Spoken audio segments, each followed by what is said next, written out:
பகவத்கீதை 6வது அத்தியாயம் தியான யோகம் 11வது வகுப்பு 16வது ஸ்லோகம். நாத்யஷ்ணதஸ்து யோகோஸ்தி நச்சைகாந்தமனஸ்நதஹ நச்சாதி ஸ்வப்னசீலஸ்ய ஜாக்ரதோ நைவ சார்ஜுன நாத்யஷ்ணதஸ்து யோகோஸ்தி நச்சைகாந்தமனஸ்நதஹ நச்சாதி ஸ்வப்னசீலஸ்ய ஜாக்ரதோ நைவ சார்ஜுன. தியான யோக அத்தியாயத்தில் பகவான் தியானத்தை பற்றிய கருத்துக்களை சொல்வதற்கு ஆரம்பிக்கும் பொழுது முதலில் கர்மயோகத்தை அடிப்படையாக கொண்ட பகிரங்க சாதனத்தை சொல்ல ஆரம்பித்தார். பகிரங்க சாதனம் சொன்னால் தியானம் என்ற சாதனம் முறையாக நடைபெறுவதற்கு நம் வாழ்நாளில் அல்லது அரை மணி நேரம் தியானம் சரியாக நடக்கணும்னா அந்த அரை மணி நேரத்துக்கு முன்பு நம்ம வாழ்க்கையில் எப்படியெல்லாம் நாம் இருக்க வேண்டும், எப்படி இருந்தால் தியானம் நமக்கு கைகூடும் என்கின்ற கர்மயோக வாழ்க்கையை பகவான் பேசினார். கர்மயோகத்தை மனசில் வச்சு தான் பகிரங்க சாதனங்களை பேசினார். அடுத்து இந்த 16, 17 2 ஸ்லோகத்தில் மீண்டும் பகிரங்க சாதனங்களை பேசுகின்றார். அனைத்திலும் எல்லா விதத்திலும் அளவாக இருத்தல், சமத்துவம். சமத்துவம் என்பது தியானத்திற்கு பயன்படுகின்ற ஒரு சாதனம். தியானம் ஒழுங்காக நிகழ வேண்டுமென்றால் வாழ்க்கையினுடைய எல்லா நிலைகளிலும் சமமாக இருப்பது, பேலன்ஸ்டு லைஃப் சொல்கிறாங்க பாருங்கள். அது போல் 2 எக்ஸ்ட்ரீமில் இருந்தால் தியானம் செய்ய முடியாது. அதான் சொல்கிறார். தியானம் செய்து இந்த தியானத்தினுடைய பலனை நாம் அடைய வேண்டுமென்றால் ஆகாரம், நித்ரா, உழைப்பு, ஓய்வு ஆக அனைத்திலும் சமமாக இல்லை என்றால் அளவாக இருக்க வேண்டும் சொல்கிறார். இங்கே அந்த அளவாக இருக்க வேண்டும் என்பதில் 2 விஷயங்கள் எடுத்துக்கொள்கின்றார். உணவு, உறக்கம். இந்த 2லும் எந்த அளவிற்கு நாம் இருந்தால் நமக்கு தியானம் கைகூடுன்னு சொல்கிறார். காலை முதல் இரவு வரை, இரவு உறங்க செல்லும் வரை அனைத்தும் பேலன்ஸ்டாக இருக்கணும்னு சொல்கிறார். சமமாக அளவாக இருக்கணும். எவ்வளவு தேவையோ அவ்வளவு அளவும், குறைவாக இருக்கக்கூடாது, கூடவும் இருக்கக்கூடாது, அதிகமாகவும் இருக்கக்கூடாது சொல்கிறார். எதை வேண்டுமானாலும் செய்துவிட்டு நாம் தியானம் செய்ய முடியுமா என்றால் அதுவும் முடியாது. அப்படி செய்தால் அதற்கு பெயர் தியானம் அல்ல. எதை வேண்டுமானாலும் செய்துவிட்டு நாம் உட்காந்து தியானம் பண்ணணும்னு சொன்னால் அதுக்கு பேர் தியானம் இல்லை. ஆக டிசிப்ளின் இஸ் பேலன்ஸ் சொல்கிறார்.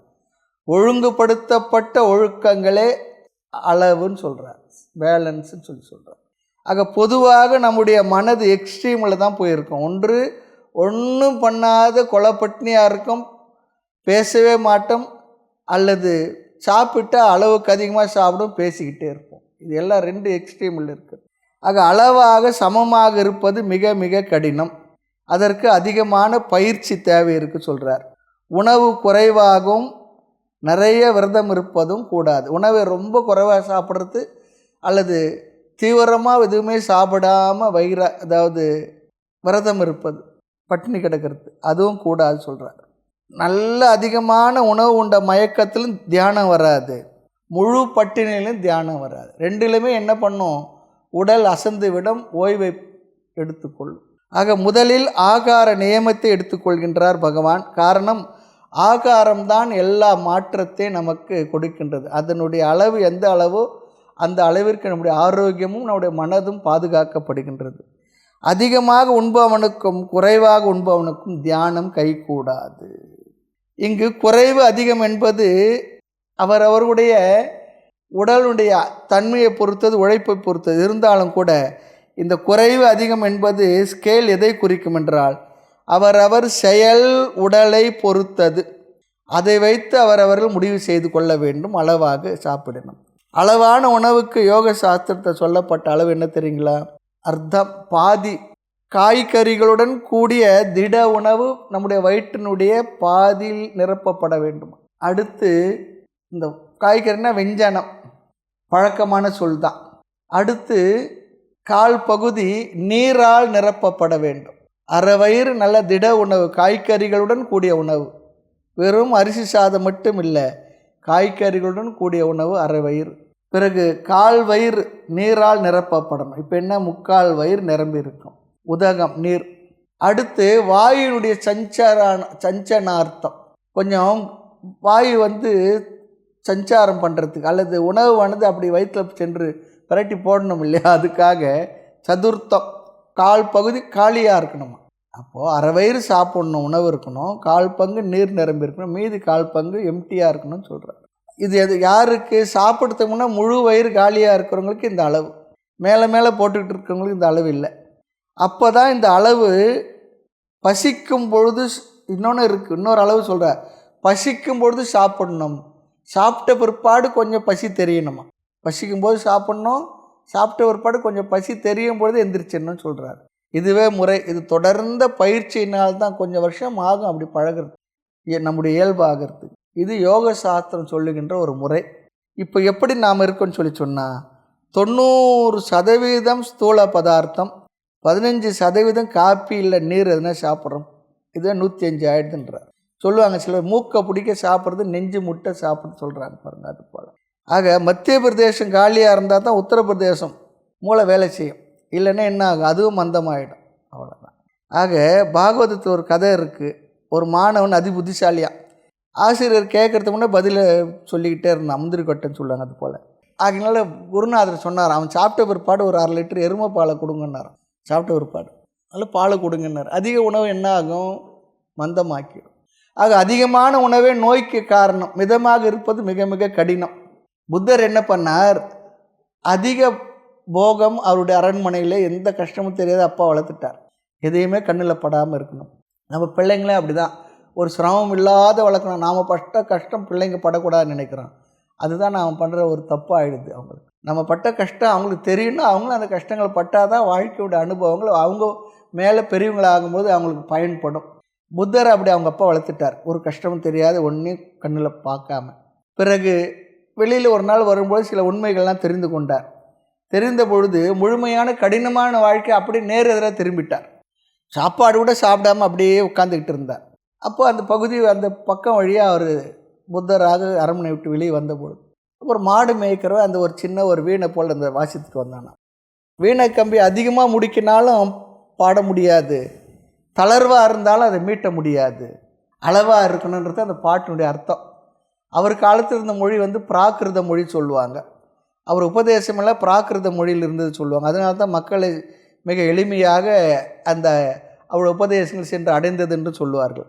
அப்படி அந்த மொழியில் பாடின அந்த பாடலுடைய கருத்து என்ன, அதிகம் டைட்டு பண்ணாலும் கம்பி அறுந்துடும், தளர்வாக இருந்தால் அந்த இசை வராது, அளவாக இருந்ததுன்னா அதை நாம் மீட்டினோம்னா இசை வரும்னு சொன்னார்.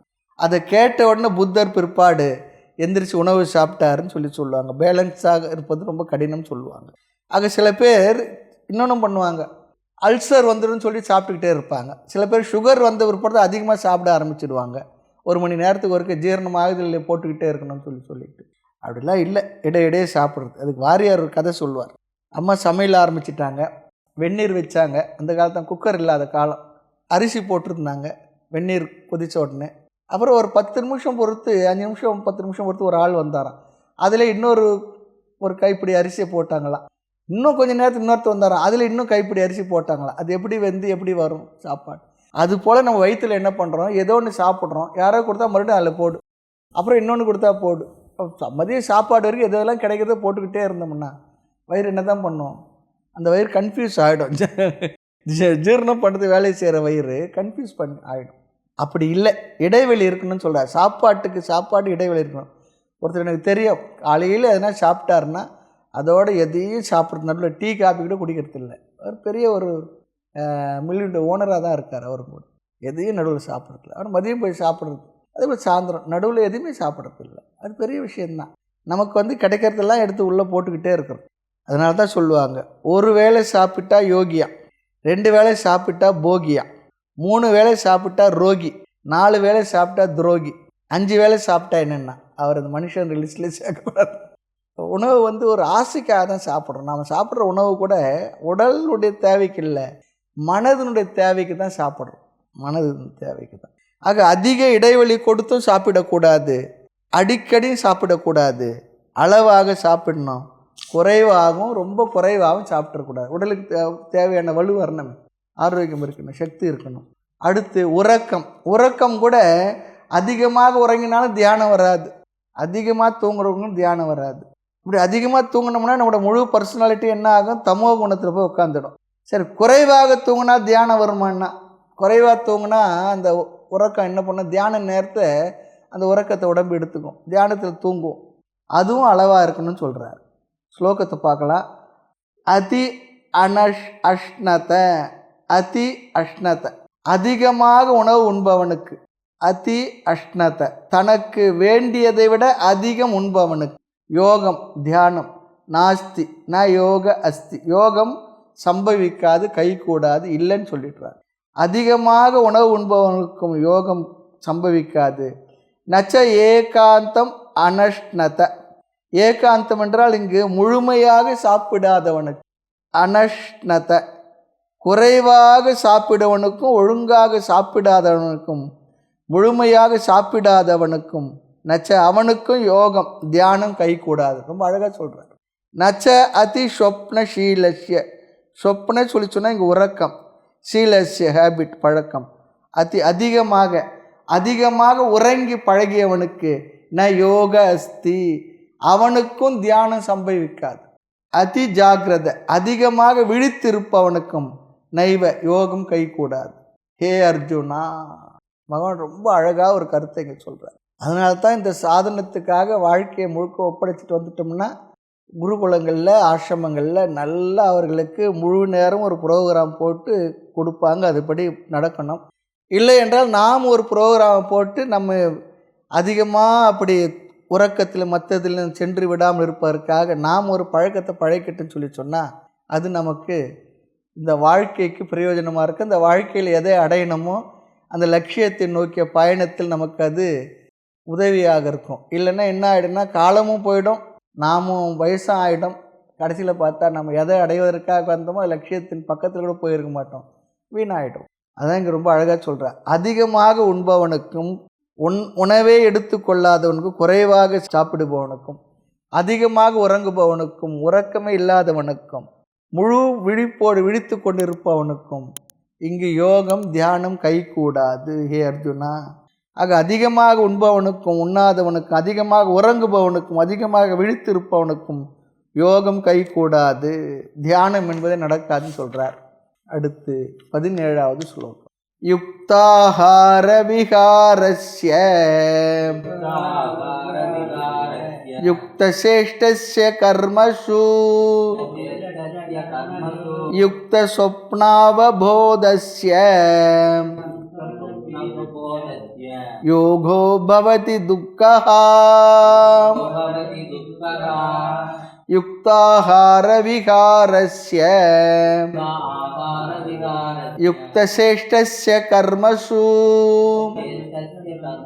யுக்தஸ்வப்னாவபோதஸ்ய யோகோ பவதி துக்கஹ. இந்த ஸ்லோகத்தில் பகவான் மேலும் 2 விஷயங்களில் உணவு, செயல்கள், ஓய்வு, உறக்கம், இதுலேயும் சமத்துவம் வேணும்னு சொல்லி சொன்னார். இந்த ஸ்லோகத்தில் 2 விஷயங்கள், உணவு, நம்முடைய செயல்கள், ஓய்வு, உறக்கம், அதே மறுபடியும் சொல்லுகின்றார். பகவான் சொன்னதில் மட்டுமல்ல, நாம் அனைத்து செயல்களும் சமத்துவமாகவும் இருக்கணும். அதை பகவான் ஆகாரத்தோடு சேர்த்து சொல்லுகின்றார். ஸ்லோகத்தை பார்க்கலாம்.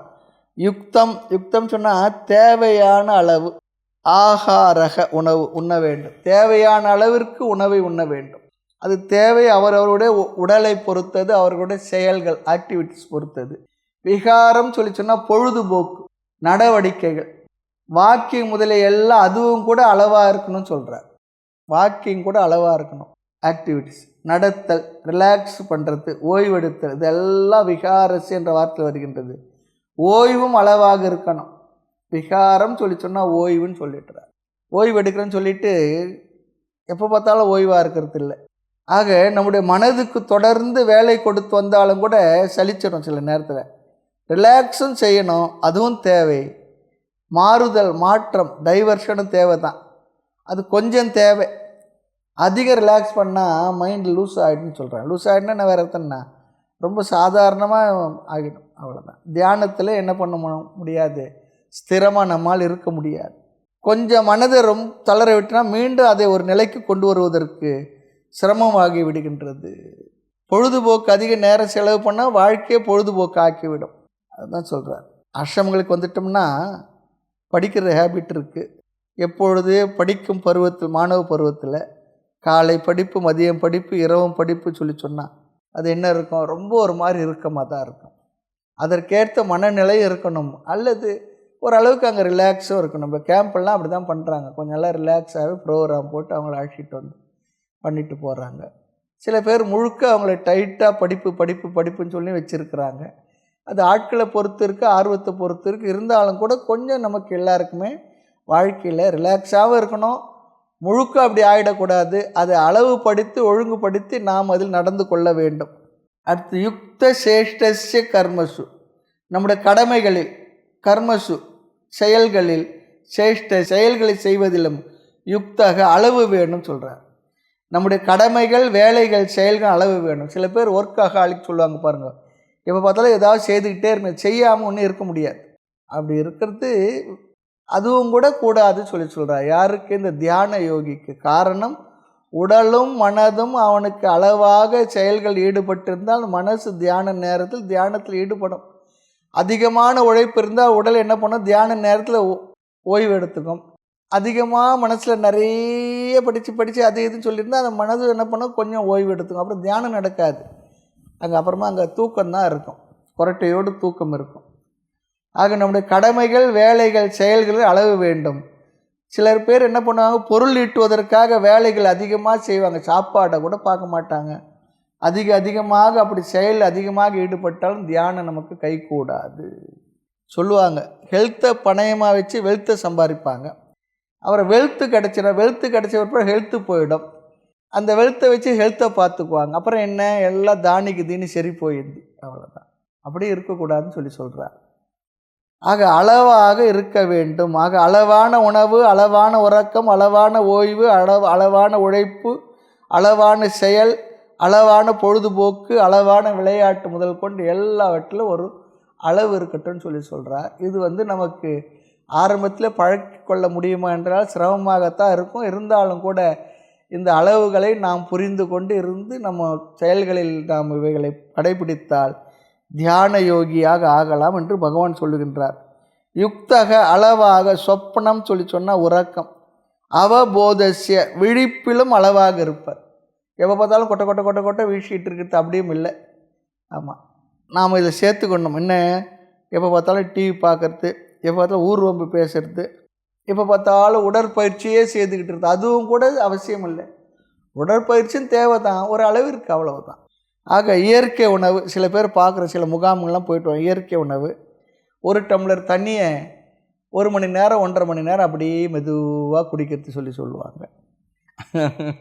அப்படி சாப்பிட்டா நல்லதுன்னு சொல்லுவாங்க.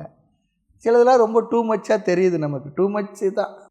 ஆக அளவுக்கு மீறி எது செய்தாலும் சரியாகாது என்ற கருத்தை இந்த ஸ்லோகத்தில், சென்ற ஸ்லோகத்தில் நெகட்டிவாக சொன்னால் இந்த ஸ்லோகத்தில் பாசிட்டிவாக சொல்கிறார், அளவுன்னு சொல்கிறார்.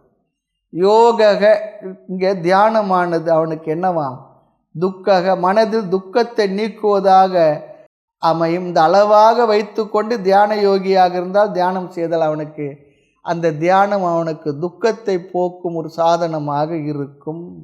ஆக இவ்வாறு செய்தால் தியானம் அவனுக்கு துக்கத்தை நீக்கும் சாதனமாக அமையும். இல்லையேல் அதுவே துக்க சாதனம் ஆகிவிடும் சொல்கிறார். துக்கக யோகக, துக்கம் சொல்லி சொன்னால் யோகத்துக்கு அடைமொழியாக சொன்னார். துயரத்தை நீக்கும் தியானமானது பவதி நடைபெறும், துக்க யோக சம்பவதி. அப்பொழுதுதான் தியானமும் நடைபெறும். துக்கத்தை நீக்கும் தியானம் அவனுடைய அவனுக்கு அப்பொழுதுதான் சம்பவிக்கும், இல்லையேல் சம்பவிக்காதுன்னு சொல்லி சொல்கிறார். முதலில் என்ன சொன்னோம்? தியானம் துக்கத்தை நீக்கும் சொல்லி சொன்னோம். அல்லது துக்கத்தை நீக்க சாதனமாக பயன்படும் என்றும் பார்த்தோம். இரண்டாவது, துக்கத்தை நீக்கும் தியானம் இப்படி இருந்தால்தான் நடைபெறும், சம்பவிக்கும் சொல்லி சொல்கிறார். ஆக 16, 17 2 ஸ்லோகங்களில் பகிரங்க சாதனங்களை ரொம்ப அழகாக சொன்னார். நம்முடைய பேச்சு, நம்முடைய செயல், நம்முடைய உறவுகள் அனைத்திலும் அளவாக இருக்கணும். அதிக சுகமும் அதிக துக்கத்திலும் தியானம் செய்ய முடியாது. வாழ்க்கையே பேலன்ஸ்டாக இருக்கணும்னு சொல்லி சொல்கிறாங்க. வாழ்வு முழுவதும் சமநிலை. இப்போது இதில் தியானம் செய்கிறதுக்கு நம்ம முயற்சி பண்ணுறோமோ இல்லையோ, வாழ்க்கையே சுகமாக இருப்பதற்கு பேலன்ஸ்டு மைண்டாக பேலன்ஸாக இருந்தோம்னா வாழ்க்கையே சுகமாக இருக்கும். வாழ்வே தியானம் சொல்லி சொல்கிறாங்க. அளவான உணவு, அளவான உறக்கம், அளவான ஓய்வு எல்லாம் சாதாரணமாக நம்முடைய வாழ்க்கையை சிறப்பாக இருக்க வைக்க பயன்படுபவை. அடுத்து 18வது ஸ்லோகம். யதா விநியதம் சித்தம் ஆத்மன் ஏவாவதிஷ்டதே நிஷ்பிருஹ சர்வ காமேப்யக யுக்த இத்யுச்யதே ததா. யதா விநியதம் சித்தம் ஆத்மன் ஏவாவதிஷ்டதே நிஷ்பிருஹ சர்வ காமேப்யக யுக்த இத்யுச்யதே ததா. இந்த 18 அடுத்த ஸ்லோகம் 19 இரண்டிலும் கூட இந்த தியானத்தினுடைய தன்மையை பேசுகின்ற 2 ஸ்லோகங்களில் தியான சொரூபத்தை பேசுகிறார். நாம் பார்த்தோம், இந்த முழு அத்தியாயமும் பகிரங்க சாதனம், அந்தரங்க சாதனம், தியான சொரூபம், தியான பலன், இந்த 4 தலைப்பில் தான் இந்த கருத்துக்கள் வரும் சொல்லி பார்த்தோம். இந்த 2 ஸ்லோகங்களில் தியானத்தினுடைய தன்மைகள், தியானத்தினுடைய முதிர்ந்த நிலை எப்படி இருக்கும், என்னவாக இருக்கும், எப்பொழுது இந்த தியானம் நமக்கு கை கூடும் அதையும் சொல்கிறார். தியானம் கை கூடியவனுக்கு அவன் எப்படி இருப்பான், அல்லது அவனுடைய மனது எப்படி இருக்கும், இதுவரை பார்க்காத கருத்து இங்கே சொல்கிறார். ஆக அர்ஜுனுடைய கேள்வி இந்த அத்தியாயத்தில் வரப்போகின்றது, அதையும் பார்ப்போம். ஆக பகிரங்க சாதனம், அந்தரங்க சாதனம், தியான பலன், தியான ஸ்வரூபம், இதுதான் வரும் பார்த்தோம். இங்கு தியானத்தில் என்ன செய்ய வேண்டும், இங்கு பேசப்படும் தியானம் எப்படிப்பட்டது, இப்படி இந்த தியானம் செய்தால்தான் இப்படிப்பட்ட பலனு வரும் என்றெல்லாம் இங்கே சொல்லுகின்றார். இதில் முக்கியமான கருத்து ஒன்று இருக்குது. தியான சொரூப முகவுரை, 2 விதமான தியானம் இருக்குது என்பதை நாம் முகவுரையிலே பார்த்தோம். அதை மறுபடியும் ஞாபகப்படுத்தி கொள்ளலாம். தியானம் என்பது பொதுவான வார்த்தை. அதில் முதல் தியானம் உபாசனா சொல்லி பார்த்தோம். 2வது தியானத்துக்கு இன்னொரு பேர் கொடுத்தோம், நிதித்தியாசனம் சொல்லி பார்த்தோம். உபாசனம் என்பது நாம் சாஸ்திரங்களை படித்து ஆத்ம ஞானத்தை பெறுவதற்கு முன் செய்கின்ற தியானம். அது ஞானத்தை அடைய நம்மை தகுதிப்படுத்தும் தியானமாகவும் பார்த்தோம். அடுத்து ஆத்ம ஞானத்தை அடைந்த பிறகு, தகுதியை அடைந்து ஆத்ம ஞானத்தை அடைந்த பிறகு நாம் செய்கின்ற தியானம் நிதித்தியாசனம் சொல்லி பார்த்தோம். நிதித்தியாசனம் என்றால் ஞானத்தை அடைந்த பிறகு நாம் செய்கின்ற தியானம். இது அடிக்கடி நடுவில் பார்த்து கொண்டே வருகின்றோம். ஞானத்தில் நிலை பெற செய்கின்ற தியானம் எது? நிதித்தியாசனம். நாம் எந்த அறிவை குருவுடைய உபதேசம் மூலமாக சாஸ்திரம் நமக்கு உபதேசித்ததோ, நாம் தெளிவாக சந்தேகமில்லாமல் பெற்ற அந்த அறிவில் நிலை பெற்று இருப்பதற்காக, நிலை பெறுவதற்காக செய்கின்ற தியானத்துக்கு பெயர் தான் நிதித்தியாசனம். ஏன்னா நம்ம நிறைய பேருக்கு அறிவு இருக்குது, ஞானம் இருக்குது, நாலேஜ் இல்லாமல் இல்லை. ஆனால் அந்த அறிவின்படி நம்மால் செயல்பட முடிவதில்லை, அறிவில் நிற்க முடிவதில்லை. அப்படி அறிவில் நிற்க பழகுகின்ற சாதனத்தை பெயர் தான் நிதித்தியாசனம். ஆக தியானத்தில் நாம் சரியாக புரிந்து கொண்டதை விட தவறாக புரிந்து கொண்டது அதிகமாக இருக்குது இந்த தியானம் என்ற வார்த்தையில், தியானம் என்ற சாதனத்தில். இந்த தியானம், பக்தி, இதெல்லாம் என்ன சொல்கிறாங்கன்னா ஆன்மீகம், இதெல்லாம் ஒரு மாதிரி மிஸ்டிக் வேர்ட்ஸ். நாம் சரியாக புரிஞ்சு தான் நினச்சிருப்போம். ஆனால் அது ஆழ்ந்து உள்ளே செல்லும்போது தான் நாம் புரிந்தது சரியானதில்லை என்று பிறகு தான் தெரியும். ஆனால் இந்த வார்த்தைகள் நமக்கு சகஜமாக நாம் கேள்விப்பட்ட வார்த்தை, நாம் கூட உபயோகப்படுத்துகின்ற வார்த்தை. அவர் ரொம்ப பக்திமான், நான் தியானம் பண்ணுறேன், நான் யோகா பண்ணுறேன், ஒரு பெரிய ஆன்மீகவாதி, இந்த வார்த்தையில் நம்ம கேள்விப்பட்டிருக்கிறோம். ஆகவே இங்கு நமக்கு குழப்பம் இருக்கக்கூடாது. ஆக தகுதிப்படுத்த தியானம் பலது இருக்கின்றது. சம தியானம், சமாதான தியானம், பண்பு தியானம், relaxation meditation, concentration meditation, expansion meditation, value meditation, அப்படிலாம் நாம் அந்த தியானத்தை பல வகையாக பிரித்து பேசியிருக்கின்றோம். ஆக இனி இங்கே தியானம் என்ற வார்த்தை பொதுவானது. அதில் உபாசனை என்பதும் நிதித்தியாசனம் என்பதும் 2 விதமான தியானம் இருக்குது. உபாசனம் என்பது ஞானத்தை பெறுவதற்கு, ஆத்ம தத்துவ ஞானத்தை, சாஸ்திரத்தை கேட்டு அந்த ஆத்ம ஞானத்தை பெறுவதற்கு முன்பு செய்கின்ற தியானம் உபாசனை. ஆத்ம ஞானத்தை பெற்ற பிறகு செய்கின்ற தியானம் நிதித்தியாசனம். ஆக இங்கே இதனுடைய 2க்கு உள்ள வேறுபாடு என்னவென்றால், 2க்குமே விஷயம் வேறு வேறு. இங்கு சகுண பிரம்மம், அங்கு நிதித்தியாசனத்தில் ஆத்ம தத்துவம் அல்லது நிர்குண பிரம்மம், 2 வேறு வேறு. ஞானத்துக்கு முன் தியான விஷயம் உடல், பொருள், வேறு விஷயங்கள் அது நாமரூபமாக பண்புகளாக கூட இருக்கலாம் தியானம் செய்வது உபாசனையில். ஞானத்துக்கு பின் விஷயமாக இருப்பது நிதித்தியாசனத்தில் ஆத்ம ஞானம் அல்லது ஆத்ம தத்துவம், மெய்ப்பொருளை பற்றிய உண்மை. இங்கே ஞானம் என்பது ஆத்மாவை பற்றிய ஞானம் அல்லது ஆத்மாவை பற்றிய அறிவு நம்ம நல்ல மனசில் ஞாபகம் வச்சுக்கணும். ஆத்ம ஞானத்துக்கு முன் நம்முடைய தியானத்தில் இந்த உலகத்தில் இருக்கக்கூடிய நாம ரூபங்களை தியாகம் செய்து உலக விவகாரங்களை விட்டு ஈஸ்வரனுடைய நாமங்களை எடுத்துக்கொண்டு சகஸ்ரநாமமும் மற்றதோ பாராயணமும் மற்றதோ மனசில் நினச்சி நிறைய ஜபம் பண்ணுவது, நிறைய இறைவனுடைய கல்யாண குணங்களை நினைப்பது, அதெல்லாம் நாம ரூபத்தில் நம்முடைய மனசு இருக்கும் உபாசனையில். ஆக உபாசனையில் ஈஸ்வரனுடைய பெயரோல் லிங்க வடிவோ ஓம் நமசிவா என்ற மந்திரமோ தான் இருக்கும். இந்த உலகத்தில் இருக்கக்கூடிய நாம ரூபங்களை ஈஸ்வரனுக்குரிய நாம ரூபமாக பெயர் வடிவங்களாக நம்முடைய மனதில் மாற்றி அமைத்து கொள்வதற்காக பயன்படுகின்ற சாதனம் உபாசனை.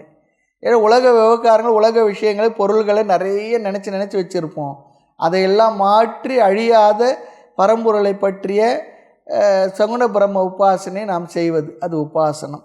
நிதித்தியாசனம் என்பது இறைவனுடைய நாம ரூபத்தை தியாகம் செய்து அசப்தமான அரூபமான ஆத்ம ஞானத்தை, நிர்குணமாக நாம் புரிந்து கொண்ட அந்த பிரம்மத்தை, ஆத்ம தத்துவத்தை மனதில் சிந்திப்பது, நினைப்பது, தியானிப்பது. ஆக பகவானுடைய பெயர் வடிவங்கள் இங்கே விஷயம் இல்லை. இதில் நிதித்தியாசனத்தில் பெயரை சொல்லலாம், ஆனால் அதில் நம்முடைய மனதில் அரூபம் அசப்தம் அதில் தான் இருக்கணும்னு சொல்கிறேன். ஆக அரூப அசப்தமான ஆத்ம தத்துவம், ஆத்மாவுடைய தன்மையை நாம் படிச்சிருக்கிறோம் இல்லையா, அதை நாம் மனதில் நினைத்து சிந்தித்து அமர்ந்திருத்தல் நிதித்தியாசனம். ஆக இந்த ஆத்மாவுடைய தன்மைகளை சிந்தித்தல் தான் நிதித்தியாசனம். அப்போ நிதித்தியாசனம் செய்ய என்ன கண்டிஷன் என்றால், ஆத்ம ஞானத்தை நாம் தெரிந்திருக்கணும், அறிந்திருக்கணும். அவர்கள் தான் நிதித்தியாசனத்தை செய்ய முடியும். ஆக நான் சாந்த ஸ்வரூபன், நான் நித்தியமானவன், நான் ஆனந்த வடிவனன், நான் மாறாதவன், மறையாதவன், இரவாதவன், பிறவாதவன், என்றும் உள்ளவன், இப்படிப்பட்ட அறிவையெல்லாம் நிர்குணமாக ஆத்ம தத்துவங்களை புரிந்து கொண்ட அதையெல்லாம் அந்த கருத்துக்களை மனதில் சிந்தித்து அமர்ந்திருத்த, அதுதான் நிதித்தியாசனம். ஆக ஆத்மஸ்வரூபம் நம்முடைய தியானத்துக்குரிய விஷயமாக இருக்கும். எதில்? நிதித்தியாசனத்தில். ஆக இந்த அத்தியாயத்தில், இந்த ஸ்லோகத்தில் தான் நிதித்தியாசன தியானத்தை பற்றி பகவான் பேசுகின்றார். தியான ஸ்வரூபத்தை பேசியுள்ளார், அதனால் நிதித்தியாசனத்தை பேசியுள்ளார் சொல்லியார். தியான ஸ்வரூபத்தை பேசியிருக்கார். அப்படி தியான ஸ்வரூபத்தை பேசியதைத்தான் நாம் நிதித்தியாசனம் என்று எடுத்துக்கொள்கின்றோம். ஏனென்றால் பகவான் 2வது அத்தியாயத்தில் ஆத்ம தத்துவத்தை பேசினார், 4வது அத்தியாயத்தில் பேசினார், 5வது அத்தியாயத்திலும் கொஞ்சம் பேசியிருக்கின்றார். இதெல்லாம் பேசின பிறகு பகவான் இந்த தியான யோக கருத்தை சொல்வதன் மூலமாக பகவான் சொல்ல வருவது நிதித்தியாசனத்தை தான், உபாசனை இல்லை என்று நாம் முடிவு செய்து அந்த ஆத்ம அறிவை பேசியதனால் இங்கு நிதித்தியாசனத்தை பகவான் பேசுகின்றார் என்று நாம் முடிவு செய்து இந்த கருத்துக்களை பார்த்து கொண்டிருக்கின்றோம். அப்போது இங்கே என்ன அர்த்தம் சொல்லி சொன்னால், உன்னுடைய மனம் தியானத்தில் இருக்க வேண்டும் சொல்லி சொன்னால், ஆத்மாவினிடத்தில், இறைவனிடத்தில், தத்துவத்தில் இருக்கணும். இறைவனுடைய நாமத்தை ஜபிக்க வேண்டும் என்று சொன்னால் அது உபாசனம். ஆத்ம அறிவை சொல்லி அந்த அறிவை தியானிக்க வேண்டும் சொல்லி சொன்னால் அது நிதித்தியாசனம். இங்கே பகவான் சொல்வது நிதித்தியாசனம் என்று நீங்கள் எப்படி சொல்லுகின்றீர்கள் சொல்லி சொன்னால், ஆத்மாவை பற்றிய அறிவை பகவான் உபதேசித்த பிறகு நீ ஆத்மாவை பற்றிய விஷயங்களை சிந்தனை செய்து கொண்டிருந்தால் சிந்திக்க வேண்டும் என்று பகவான் சொல்வதால் பகவான் சொல்லுகின்ற தியானம் இங்கு நிதித்தியாசனமே அப்படி சொல்லி நாம் முடிவு பண்ணுகின்றோம். அடுத்த ஸ்லோகத்தை பார்க்கலாம். யதக எப்பொழுது விநியதம் சித்தம். இங்கு மனம் விநியதம் சொல்லி சொன்னால் முறைப்படுத்தப்பட்ட அடக்கப்பட்ட உபாசனையினால் ஒழுங்குபடுத்தப்பட்ட. இங்கேயே பகவான் அழகான கருத்தை சொல்கின்றார். மனம் எதனால் அடக்கப்பட்டதாம்? உபாசனையினால் மனம் ஒழுங்குபடுத்தப்பட்டிருக்கும். மனம் திடீரென்று அதுவே ஒழுங்காகி விடாது. பயிற்சியின் மூலமாகத்தான் ஒழுங்குபடுத்தப்பட வேண்டும். பகவான் சொல்வதிலிருந்து இந்த கருத்து நமக்கு நன்கு தெரிகின்றது. ஆக உபாசனம் என்ற படியின் மூலம்தான் நிதித்தியாசனத்துக்கு வர வேண்டும் என்ற கருத்தும் இங்கு நமக்கு பகவானுடைய உபதேசத்திலிருந்து நமக்கு கிடைக்கின்றது. ஆக பகவான் இங்கு சொல்லுகின்றார், உபாசனை மூலமாக ஒழுங்குபடுத்தப்பட்ட மனம் எங்கே வைக்கணும்? அப்போது தியான யோகியானவன் நிதித்தியாசகன் உபாசகனாக இருந்துதான் ஆத்ம தத்துவத்தை அறிந்து நிதித்தியாசகனாக இங்கே இருக்கின்றான். ஆகவே இந்த நன்கு ஒழுங்குபடுத்தப்பட்ட மனதை எங்கு வைக்கணுமா? ஆத்மனி ஏவ. இது ஒரு முக்கியமான சொல். ஆத்மாவின் இடத்தில்தான் வைக்கணும்.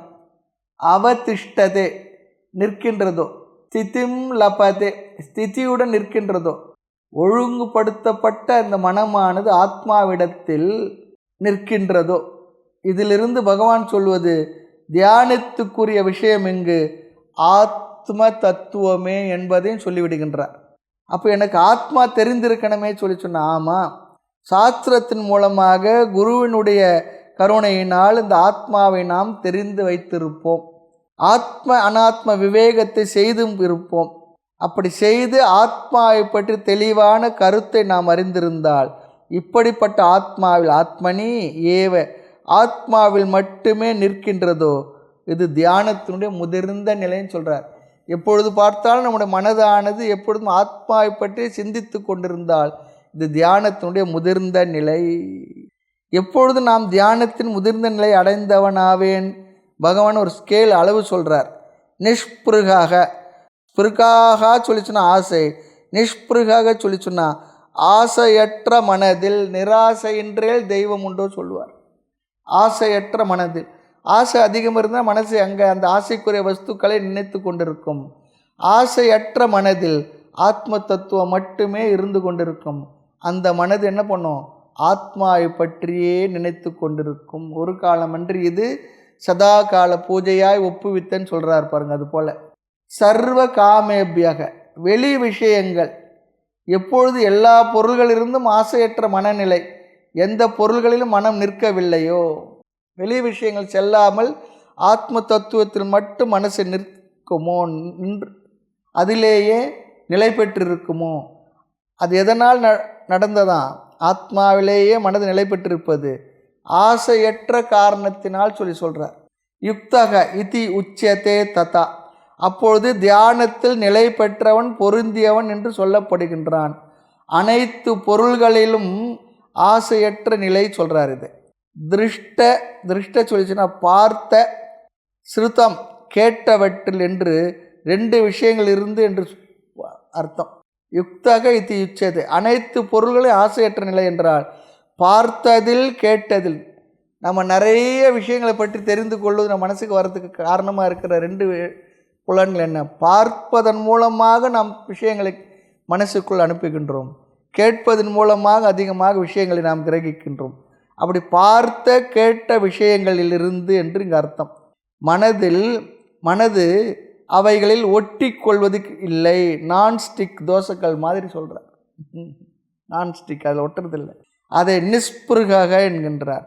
இதை பகவான் ஒட்டி கொள்ளாத மனநிலை சொல்கிறார். இந்த போராட்டம் எப்பொழுது முடிவடைகின்றதோ, போராட்டமானது மனதில் எப்பொழுது முடிவடைகின்றதோ, தேடுதலும் மற்ற இடம் நிலை என்ற மௌனியே சொல்கிறார். தேடுகின்ற அது தேடி தேடி அந்த மனசை ஓடிக்கொண்டிருந்த மனசானது எப்பொழுது அந்த தேடுதலையும் விட்டு போராட்டமும் நின்று போராட்டமும் எங்கு முடிவடைகின்றதோ அது தியானத்தினுடைய முதிர்ந்த நிலை. அங்கே போராட்டமே இல்லை. மனது அந்த ஆத்ம தத்துவத்தில் அமைதியாக இருந்துடுது. அவ்வளோதான். ஆசையற்ற நிலை சுபாவமாக எப்பொழுது வருகின்றதோ அப்பொழுதே வெற்றி. தேடுதலும் அற்ற இடம் நிலை என்ற மௌனியே சித்தாந்த முக்தி முதலில் சொல்கிறார். ஆக மனது ஒட்டி கொள்ள காரணம் என்ன? வைராகியம் குறைவாக உள்ள காரணத்தினால். நியூனத்வாத், சாஸ்திரம் படித்தவுடன் கருத்துக்கள் எல்லாம் நமக்கு நன்கு தெரிந்து விட்டது. ஆனால் இங்கே என்ன ஆகின்றது சொல்லி சொன்னால், செய்யக்கூடாது என்பதை தான் மனசு மறுபடியும் செய்து கொண்டிருக்கும். பொய் என்று தெரிந்து அதிலேயே போய்கொண்டிருக்கும். பொய் என்று அறிந்து போக ஒட்டாதையா இந்த வையம் கனமயக்கம் மாற்றாய் பராபரமே சொல்கிறார். ஆக அப்படின்னா அந்த மனசுக்கு தியானம் செய்யக்கூடாதுன்னு சொல்லி சொன்னால் தியானம் செய்யுமா என்றால் அப்படியும் இல்லை. நம்ம மனதை நாம் ஏமாற்ற முடியாது. தியானம் செய்ய வேண்டும் என்ற ஆசை இருக்குது, அது மனசுக்கும் தெரிகின்றது, தெரிந்து விட்டது. அறிவிருந்த மனதில் வைராகியம் குறைவிருந்தால் அதனாலே இந்த மனதானது வெளியே சென்று கொண்டிருக்கின்றது. ஆக சம்ஸ்கார பலாத், பழக்கத்தினால் வந்தவைகள். வாதனை பழக்கமே மனம் நினைவது தான் சொல்கிறார். வாசனை பழக்கம் தான். நம்ம எதை பழகி இருக்கிறோமோ அந்த பழக்கம் என்ன பண்ணும்? விபரீத பாவனைகள் மீண்டும் மீண்டும் அதிலேயே மனது சென்று கொண்டிருக்கும், சஞ்சரித்து கொண்டிருக்கும். அதனால் சம்ஸ்கார பலாத், பழக்கத்தினால் வந்த இவைகள். அடுத்து ஞானம் அஸ்திரத்வாத், ஞானம் குறைவாக இருக்கின்ற காரணத்தினாலும் ஞானத்தில் ஸ்திரமில்லை என்றாலும் இந்த மனதானது வெளியே செல்லும், ஆத்ம தத்துவத்தில் நிலை பெறாது. ஆக வைராகியம் குறைவாக இருக்கின்ற காரணம் நம்முடைய பழக்க தோஷங்கள், வாசனைகள் அதுவும் பலமாக இருக்கின்ற காரணம்.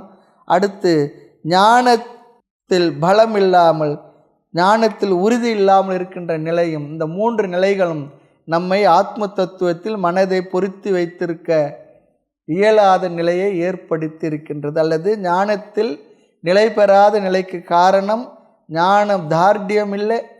அடுத்து நம்முடைய மனதானது வாசனை பழக்கங்களில் உழன்று கொண்டிருக்கும். மூன்றாவது வைராகியம் இல்லாத நிலை. சரி, அடுத்து இந்த தியானத்தினுடைய பலன் என்ன? ஆத்ம ஞானத்திலே மனது நிலை பெற்றிருந்தால் வரக்கூடிய பலன் என்ன? வைராகியம் வரணும், அல்லது வைராகியம் மேலும் திடமாகும். சம்ஸ்காரம் அதன் சக்தியை பலத்தை இழக்கும். ஞானம் ஸ்திரமாகும். இதுதான். எது இல்லாததுனால நம்மால் அதில் இருக்க முடியலையோ அதெல்லாம் என்ன ஆகும்? நமக்கு கிடைக்கும் தியானத்தினுடைய பலனினால், நிதித்தியாசனத்தினுடைய பலனினால். அதனால் நிஸ்பிருகாக மனம் ஒட்டி கொள்ளாத நிலை ஏற்படும். அப்போ மனம் எங்கே இருக்கும்? மனசு வேறு இடத்துல ஒட்டிக்கொள்ளன்னு சொல்லி சொன்னால் அது எங்கே இருக்கும்? ஆத்மனி ஏவ, ஆத்மாவில் மட்டும் அவதிஷ்டத்தை நிலை பெறும் சொல்கிறார். இந்த யானையை பார்க்கும்பொழுது இந்த யானை குட்டி ஒன்று இருக்குது. அது என்ன பண்ணுறது? நிறைய அனுப்புகிறாங்க, பார்த்தோம்னா என்ன தெரியுதுன்னு சொல்லி சொன்னால் அது அங்கங்கே ஓடுது. கடைசியில் எதுனா ஒன்றுன்னா கடைசியில் அவங்க அம்மாட்ட வந்து அப்படி நின்றுடுது. அதுபோல் இந்த மனசானது அங்கங்கே போகும். பிற்பாடு என்ன பண்ணும்? அந்த ஆத்ம தத்துவத்தில் வந்து நிலை பெற்றுவிடும். ஆத்மனி ஏவ, ஆத்மாவில் மட்டுமே அவதிஷ்டத்தை நிலை பெறும். உபாசனம் தியானத்தினால் மனம் ஒருமுகப்படுத்தப்பட்டு ஞானத்தை அடைந்த பிறகு மனது எதில் நிற்கும்? ஆத்மாவின் இடத்தில் மனமானது நின்றது என்றால் ஆத்மனி அவதிஷ்டத்தை, ஆத்மஸ்வரூபத்தில் மனம் நிற்க வேண்டும் சொல்லி சொல்கிறார். அப்படி ஆத்மாவில் மனதை நிறுத்தியவன் மனது நின்றவன் எப்படிப்பட்டவன்? எல்லா விஷயங்களிலிருந்தும் விலகிய மனதை உடையவனாக இருப்பான். காரணம், அவனுக்கு ஆசை இல்லை, வேறு விவகாரத்தில் அவனுக்கு விருப்பம் இல்லை, வைராகியம் இருக்கின்றது, ஞான தார்டியம், ஞானம் திருடமாக இருக்கின்றது, வாசனைகள் எல்லாம் குறைந்து இருக்கின்றது. அவன் ஞானத்தில் பொருந்தியவனாக இருப்பான், அல்லது ஞான நிஷ்டை அடைந்தவன் என்று அவன் சொல்லப்படுகின்றான். ஆக ஆத்மாவில் நிலைத்திருத்தல் என்பது அனைத்து பொருள்களிலிருந்தும் விலகி இருத்தலை இங்கு பகவான் பலனாக சொல்லுகின்றார். ரொம்ப அழகான கருத்துக்கள். அடுத்து 19வது ஸ்லோகம். யதா தீபோ நிவாதஸ்தஹ நேங்கதே சோபமாப் ஸ்மிருதாம் யோகினோ யத சித்தஸ்ய யுஞ்சதோ யோகமாத்மனஹ. யதா தீபோ நிவாதஸ்தஹ நேங்கதே சோபமா ஸ்மிருதாம் யோகினோ யத சித்தஸ்ய யுஞ்சதோ யோகமாத்மனஹ. இந்த ஸ்லோகத்தில் ஞானம் கைகூடியவன் அல்லது ஆத்மாவில் நிலை பெற்ற மனதை உடையவனாக இருப்பவன் எப்படிப்பட்டவனாக இருப்பான்? அவனுடைய நிலையை, அவனுடைய தன்மையை இங்கு வர்ணிக்கிறார். ஞானத்தில் நிலை பெற்ற ஞான நிஷ்டனாகிய ஞானியை இங்கு வர்ணிக்கணும். அவனுடைய மனதை வர்ணிக்கிறார். நிதித்தியாசனம் என்னும் சாதனம் கைகூடி அதன் பலனை அடைந்தவன், அவனை ஒரு உதாரணம் மூலமாக இங்கு பேசுகின்றார். ஒரு தீபம் இருக்கின்றது. அது அந்த தீபமானது எப்படி அசைவற்று நிற்குமோ, காற்றில் ஆடாமல் அசையாமல் நிலை பெற்று அப்படியே அசையாமல் எரிந்து கொண்டிருக்குமோ, அது போலன்னு சொல்கிறார் அவனோட மனது. அந்த சுடரை மனதிற்கு ஒப்பிடுகின்றார். அந்த விளக்கு ஸ்தூல சரீரத்துக்கு ஒப்பிடுகின்றார். அந்த சுடர் மனதுக்கு ஒப்பிடப்படுகின்றது. தீபமானது எங்கு வைக்கப்பட்டுள்ளது? காற்று அதிகமாக அடிக்காத இடத்தில் வைக்கப்பட்டுள்ளது. எரிய தேவையான காற்றும் இருக்கு, காற்று வேகமாக வீசவும் இல்லை. ஆனால் அது சுடரை அசைக்கவும் இல்லை. காற்று இருக்கு, காற்று இருந்தால் தான் அக்னி எரியும். ஆனாலும் அது அந்த சுடரை அசைக்கவில்லை. அந்த சுடரை போல நிதித்தியாசன மனமானது அசையாது இருக்கும் சொல்கிறார். அசையா மனம், அலையாத மனம், சற்றும் அசையாது இருந்து கொள் அறிவாகி நெஞ்சே சொல்கிறார் பாருங்க. அப்படி இருக்கு. காற்றை ஆசைக்கு உதாரணமாக சொல்லுகின்றார். காற்றை ஆசைக்கு உதாரணமாக சொல்கிறார். இப்போ ஆசை இல்லை, அதனால மனசு அவன் அசை இல்லை. ஆசையனும் பெருங்காற்றோடு மனது அலையும் காலம் மோசம் வரும்னு சொன்னார். அதனால் என்ன? கற்றதும் கேட்டதும் தூர்ந்து முக்திக்கான நேசமும் நல்வாசமும் போய் புலனாயில் கொடுமை பற்றி நிற்பரந்தோ தேசு பழுத்த அருள் பழுத்த பராபரமே நிராசை இன்றில் தெய்வம் ஒன்று சொன்னார். இங்கு காற்றானது ஆசைக்கு ஒப்பிடப்படுகின்றது. அந்த நிதித்தியாசகனுடைய மனது சுடருக்கு ஒப்பிடப்படுகின்றது. அந்த தீபமானது அவனுடைய உடலுக்கு ஒப்பிடப்படுகின்றது. ஸ்தூல சரீரத்துக்கு ஒப்பிடுகின்றான் எண்ணெயுள்ள அந்த விளக்கை.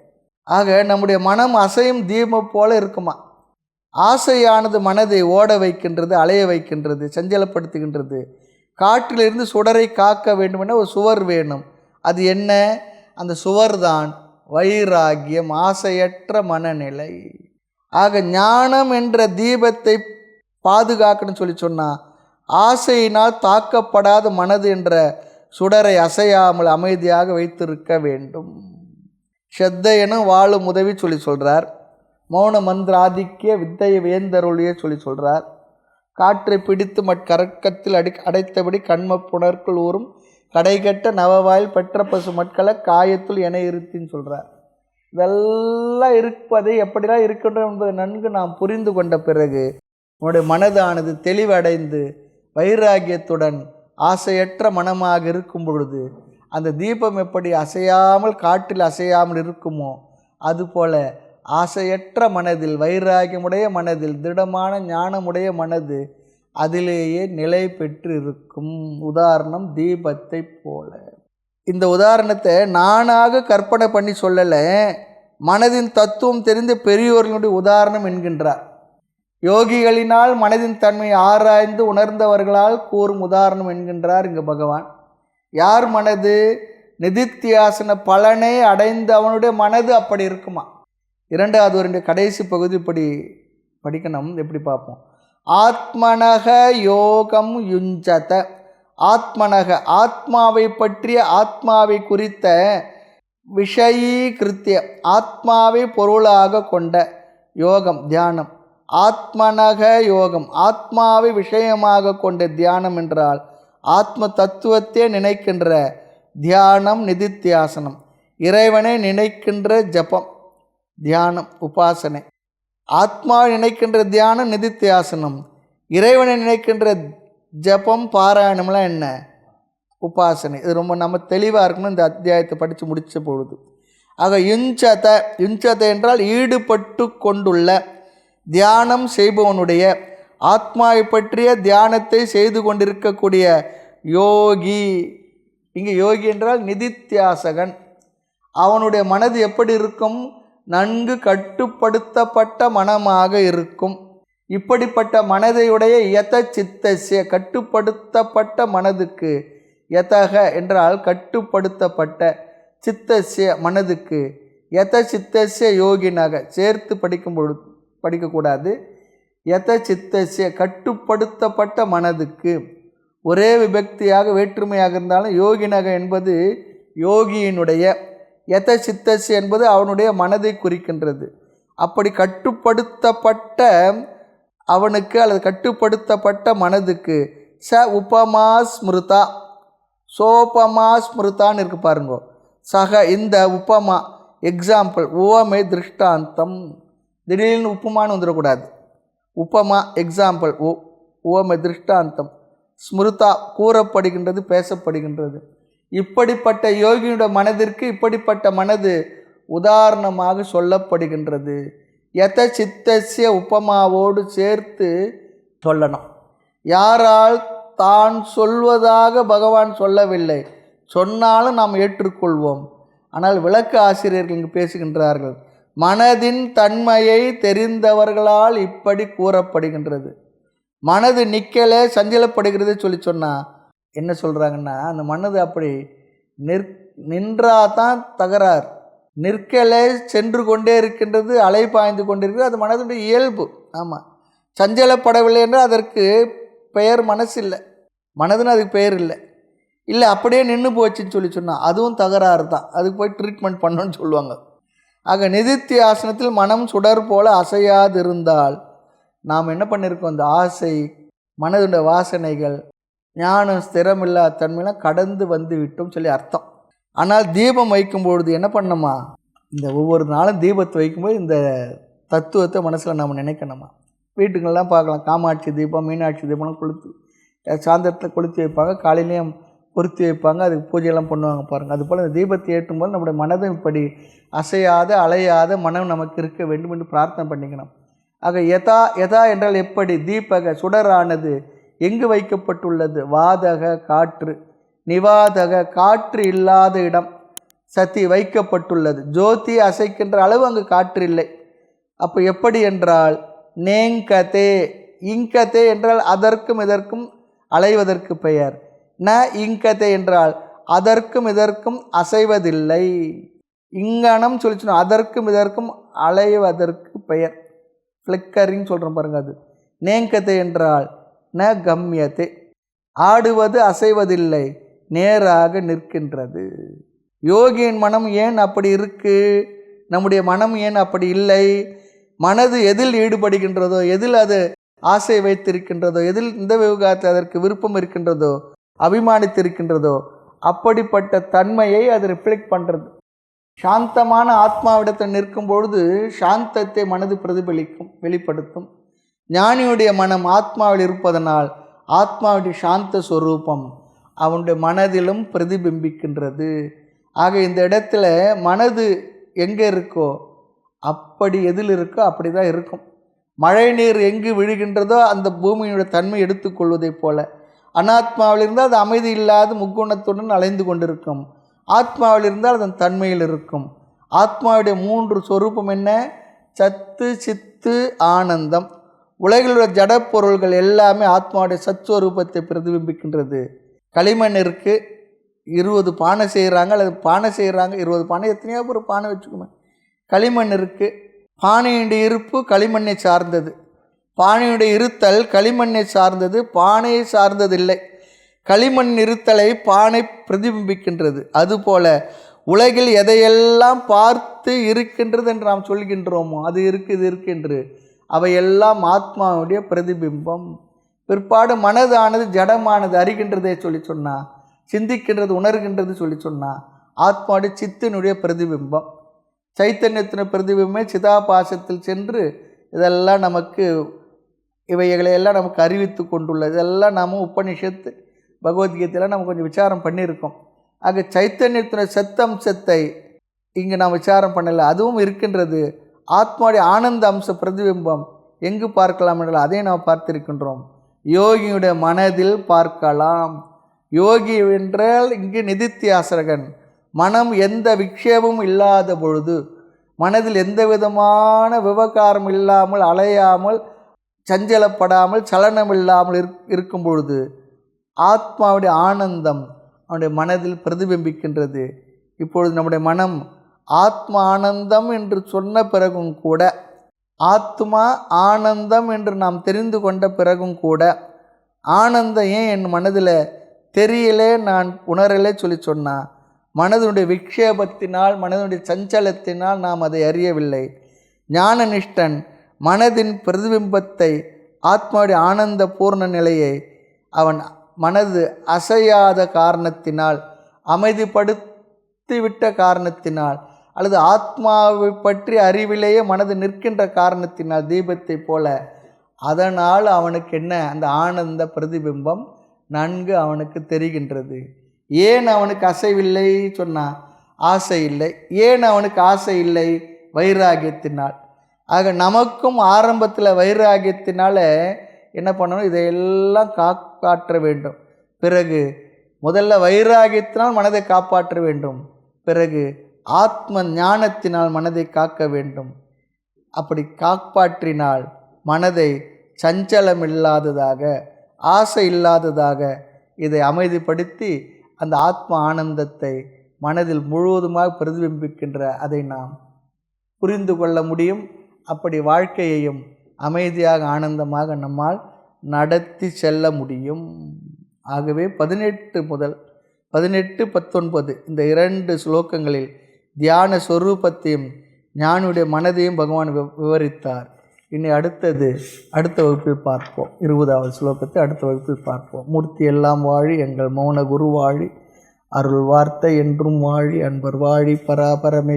ஓம் பூர்ணமத பூர்ணமிதம் பூர்ணாத் பூர்ணமுதச்யதே பூர்ணஸ்ய பூர்ணமாதாய பூர்ணமேவாவசிஷ்யதே. ஓம் சாந்தி சாந்தி சாந்தி. ஹரிः ஓம். ஸ்ரீ குருப்யோ நமः. ஹரிः ஓம்.